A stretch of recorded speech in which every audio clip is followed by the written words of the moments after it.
wa mujene wasanganwe na Samantha bose bapfuye ku mihanda humvikanye amajwi bivuga ko ariyo yifashe nyuma yuko yiyahura. Nyuma yuko iyi nkuru y'uyu Angelo wiga muri IPRC Tumba igiye hanze, abantu bakomeje kwibaza bati kubera iki ibiri kuvugwa ari ibyo ku ruhande rw'umukobwa gusa. Ariko mu masaha ashize ku mihanda humvikanye amajwi y'uyu musore Angelo, bikaba biri kuvugwa ko ariyo yifashe nyuma yuko yiyambura ubuzima. Muri aya majwi yemezaga ko Samantha yamukundaga cyane akaba yapfuye, ariko nawe agiye kumukurikira. Iyi nkuru irababaje kandi nateye agahinda kuba umujene ukiri muto nk'uyu yakora igikorwa nk'iki kigayitse. Byabaye yapfuye ariko nanjye kumusanga. Murakoze, abasigaye musigara amahoro.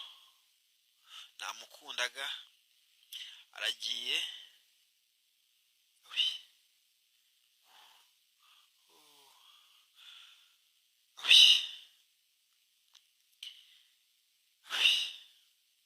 Namukundaga nyetse urukundo ariko birangiye agiye, nta kindi nakora, nanjye ndagiye.